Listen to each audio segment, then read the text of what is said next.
नमस्कार दोस्तों, मैं डॉक्टर एस.के. अग्रवाल आप सभी का ज्योतिष सुख समृद्धि उपाय में स्वागत करता हूं। आज एक बहुत ही महत्वपूर्ण विषय पर बात करेंगे कि यदि मिथुन लगन की कुंडली में चंद्रमा अष्टम भाव में स्थित है तो जातक पर कैसा प्रभाव देगा।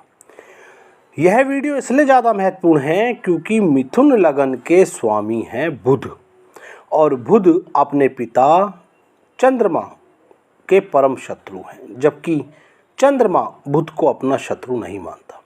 साथ ही चंद्रमा द्वितीयेश होने के कारण मार्केश भी हैं और धन भाव के स्वामी होने के कारण योग कारक ग्रह भी हैं। अष्टम स्थान में चंद्रमा मकर राशि में होगा। ऐसे में चंद्रमा धनहीन योग बनाएगा। जातक को मेहनत करने के बावजूद भी धन प्राप्ति नहीं होगी। ऐसा जातक ज़्यादातर बिना मेहनत किए धन प्रतिष्ठा प्राप्त करने की उम्मीद रखता है और हाथ में निराशा ही लगती है। जातक कुछ स्वार्थी स्वभाव का होता है, माफ़ी चाहूँगा, परंतु जो है वो बोलना है, स्वार्थी होता है। अनैतिक कार्यों से पैसा कमाने में रुचि रखता है। चंद्रमा की दृष्टि धन भाव पर होगी, इसलिए बहुत मेहनत करने के बावजूद धन की प्राप्ति हो जाएगी। ऐसा जातक प्राय कुछ आलसी स्वभाव का होता है, मन अशांत रहता है, माता से विचार कम मिलते हैं। चंद्रमा की दशा अंतर्दशा में संघर्ष, कष्ट बनेंगे, मानसिक वेदना की अनुभूति होगी। यदि यहाँ पर चंद्रमा के साथ सूर्य भी बैठे हैं तो चंद्रमा धनेश हैं और सूर्य आपकी कुंडली में है प्राक्रमेश, तो यदि यह युति अष्टम भाव में हो रही है तो ऐसे जातक का समय कृष्ण अमावस्या के पास होता है और शाम को 4 से 6 के मध्य होता है। ऐसे जातक का पराक्रम अवश्य ही भंग होता है। धन की कमी रहती है। धन प्राप्ति हेतु व्यापार व व्यवसाय में बहुत संघर्ष करना पड़ता है। यदि अष्टम भाव में चंद्रमा के साथ मंगल बैठा है तो मकर राशिगत मंगल उच्च का हुआ, जिस कारण विपरीत राजयोग बनाएगा। जातक को धन की प्राप्ति होगी। जातक अच्छा व्यापारी रहेगा, उसका जनसंपर्क भी तेज रहेगा।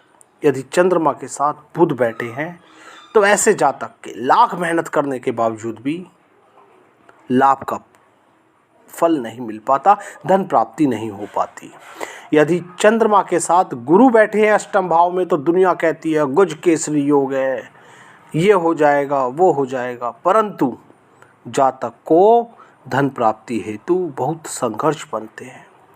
वैवाहिक जीवन सुखद नहीं रह पाता। नौकरी, व्यापार, कार्यस्थल पर चलता काम बंद हो जाता है, नौकरी छूट जाती है। धन संग्रह में बाधा आएगी, कुछ ना कुछ खर्चे जातक को लगे रहेंगे। सरकारी नौकरी की प्राप्ति नहीं होकर देती। जातक को कोर्ट कचहरी तक का मुंह देखना पड़ जाता है, परंतु हाँ, मुकदमे में जीत मिलने की उम्मीद रहती है यदि अन्य ग्रहों की स्थिति ठीक है। यदि चंद्रमा के साथ शुक्र स्थित है तो विद्या प्राप्ति में निश्चित ही बाधा आएगी। संतान प्राप्ति तक में भी बाधा आती है। यदि चंद्रमा के साथ शनि स्थित है अष्टम भाव में तो विपरीत राजयोग के कारण जातक धनी रहता है। यदि चंद्रमा के साथ राहु स्थित है तो जातक को गुप्त शत्रु परेशान करेंगे। जातक बेशक दीर्घायु रहे, परंतु जातक को रोग बने रहेंगे। यदि चंद्रमा के साथ अष्टम भाव में केतु स्थित है तो शल्य चिकित्सा जातक की अवश्य होती है। दुर्घटना की आशंका बनी रहती है।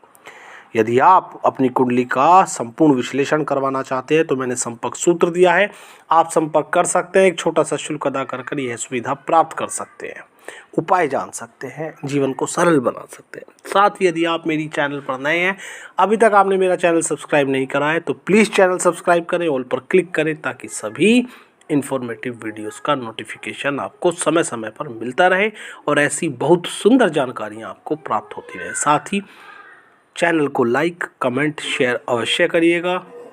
ऐसा करना आपका हमें प्रोत्साहित करता है ऐसी सुंदर जानकारियाँ आपको देने के लिए। बहुत बहुत धन्यवाद, आपने इतना समय दिया, मैं इसके लिए आभारी रहूँगा। साथ ही अब इजाज़त चाहूँगा। जय श्री राम।